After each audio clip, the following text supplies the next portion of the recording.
Hi, I'm you. Today, we're opening a case file on something huge. It all starts with a question. What makes us truly human? It's a mystery we're all living in. How to reclaim what's ingrained within us in a disconnected world. So grab a drink, let's investigate and dig into the evidence together. It's not going to be hard to connect the dots on this one. The big culprit, you're looking at it right now, technology. And smartphones in 2010, the iPhone, 2015, everybody was glued into their phones. And the funny thing is, slavery was a contract that you signed up for without even knowing it.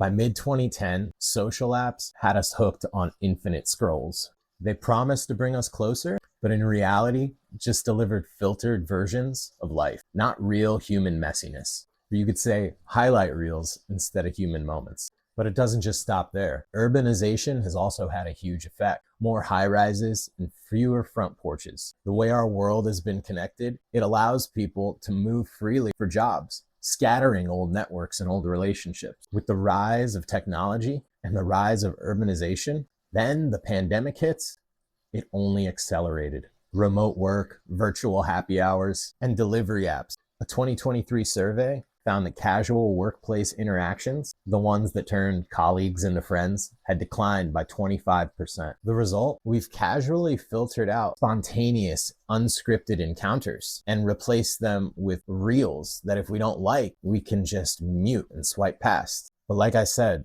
it's not just one villain, it's a perfect storm.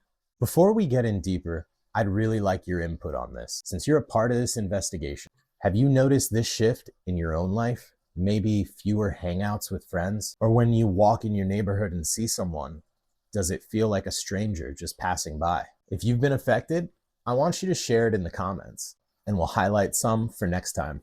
And a part of your mission in this is to pause the video, like I said, comment. Have you thought of someone, an old person, an old friend, old person. They could be an old person, an old friend that you just haven't talked to in a while. They've come across social media. You maybe liked or commented on their post, but you haven't reached out for whatever reason, maybe because they haven't, maybe because the world just shifted us apart. Go ahead and actually reach out to them. Just let them know, hey, I thought about you. I saw your posts. I hope you're doing well. If you have a story to tell of someone that you haven't spoken to in a long time, go ahead and share that story. This is something that affects all of us. Let's hop right back into it. The evidence on the impact of this is compelling. Mental health researchers linked reduced person contact to higher rates of anxiety and depression, up around 20 to 25% in many demographics since the late 2010s. Why? Face-to-face interaction triggers oxytocin release. That's that bonding hormone, the feeling that you get when you hug someone for more than 5 seconds.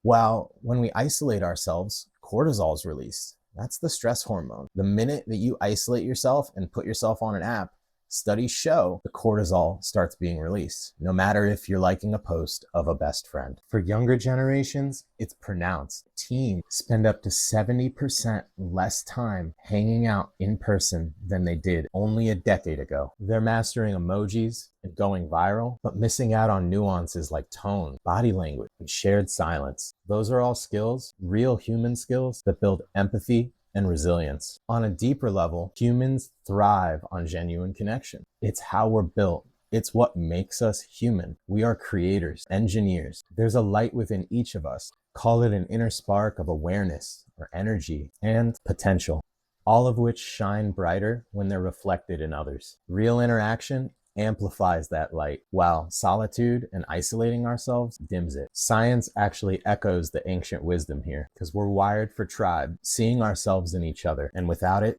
something essential fades. So, how do we solve this case? Balance is key.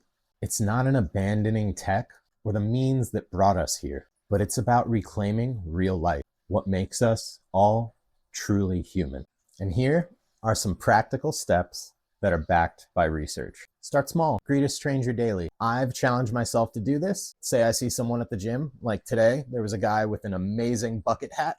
I went up to him and I was like, bro, I gotta give it to you. Love your bucket hat. Where did you get it? Another thing that has been really popular, and you probably haven't seen it, is a no phones hangout. Go ahead, invite your friends over for dinner, put their phones in a bucket. I'm sure you guys can entertain yourself for a couple hours. And the last thing, Challenge yourself to be more outgoing. Join local groups. You can go on a hiking club, book clubs. You can volunteer. Find something that you like, that you enjoy. I'm sure there's a niche for it and other people that are into the same thing that you are. This channel's about rediscovering that inner light within each and every one of us. That's why I say, hi, I'm you, because there's a piece of me in you in me. And in that, we're going to talk about things that affect each and every one of us. And whether you like it or not, we're losing what it means to be human. So let's find a way to rediscover that together. Drop any thoughts that you may have in the comments. Like I said, I'll read through all of them and I'll pin whatever I can. This is early on in the YouTube journey, so whatever we got going, we'll figure it out together. And one last final mission for everyone before we close the file this week. Go out, make a deeper connection. Talk to someone that you haven't talked to in a long time. You can call an old friend, invite someone out to coffee. Or next time you're sitting with your family, just put your phone down and sit with them. I'm telling you, small actions compound into big change. Thanks for diving into this with me. Let's keep that light and connection shining together in the real world. Until next time, I'll see you offline.